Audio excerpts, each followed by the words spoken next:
कुणाची बायको निवडणुकीच्या रिंगणात, कुणाचा मेहुणा निवडणुकीच्या रिंगणात, तर कोणाचा पाहुणा निवडणुकीच्या रिंगणात, असं काहीसं चित्र महापालिकात बघायला मिळालंय।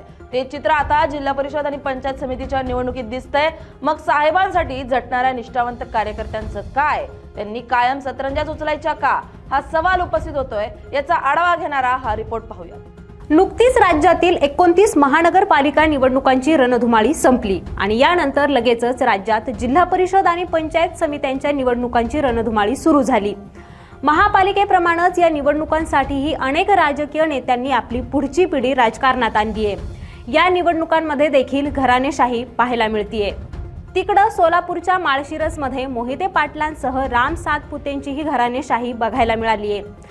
शरद पवार गटाचे खासदार धैर्यशील मोहिते पाटील यांचे चुलत बंधू अर्जुन सिंह आणि त्यांच्या वहिनी वैष्णवी देवी या निवडणुकीच्या रिंगणात उतरल्यात, तर आमदार उत्तम जानकर यांचे पुत्र जीवन जानकर आणि कन्या ज्योती जानकर याही निवडणुकीच्या रिंगणात आहेत। तसंच माजी आमदार राम सातपुते यांच्या पत्नी संस्कृती सातपुते या भाजपकडून दहिगाव जिल्हा परिषद गटातून निवडणुकीच्या रिंगणात उतरल्यात। आता अशीच परिस्थिती ही सांगोल्यातही पाहायला मिळते। माजी आमदार दीपक आबा साळुंखे पाटील यांचे पुत्र यशराज साळुंखे हे सुद्धा जवळा जिल्हा परिषद गटातून निवडणुकीच्या रिंगणात आहेत। तिकडं मंगळवेढा तालुक्यातील लक्ष्मी दहिवडी जिल्हा परिषद गटातून माजी मंत्री लक्ष्मणराव ढोबळे यांच्या कन्या कोमल या सुद्धा शरद पवार यांच्या गटाकडून निवडणूक लढतायत, तर करमाळ्यात दिवंगत माजी आमदार दिगंबर बागल यांच्या कन्या रश्मी बागल कोलते या भाजपकडून निवडणुकीच्या रिंगणात आहेत।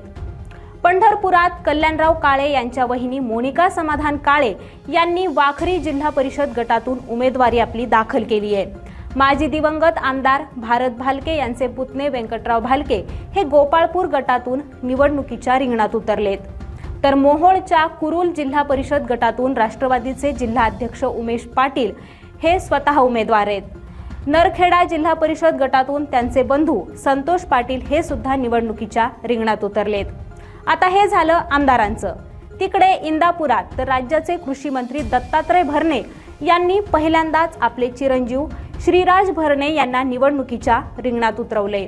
इंदापूरमध्ये ठाकरे कुटुंबातील सून या सुद्धा निवडणुकीच्या रिंगणात उतरल्यात। माजी मंत्री हर्षवर्धन पाटील यांच्या कन्या अंकिता पाटील ठाकरे या सलग दुसऱ्यांदा निवडणूक लढवत आहेत। त्यांनी जिल्हा परिषदेच्या बावडा गटातून आपला उमेदवारी अर्ज दाखल केलाय, तर शिरूरचे अजितदादांच्या पक्षाचे माजी आमदार पोपटराव गावडे यांचे चिरंजीव राजेंद्र गावडेंनीही टाकळी हजी या गटातून आपला उमेदवारी अर्ज दाखल केलाय। भोरचे काँग्रेसचे माजी आमदार संग्राम थोपटे यांच्या पत्नी स्वरूपा थोपटे या भोरमधून पंचायत समितीच्या निवडणुकीसाठी उभ्या राहिल्यात। संग्राम थोपटे यांनी काँग्रेस सोडून भाजपमध्ये प्रवेश केला, त्यानंतर नगर परिषदेच्या निवडणुकीत थोपटेंना पराभवाला सामोरं जावं लागले।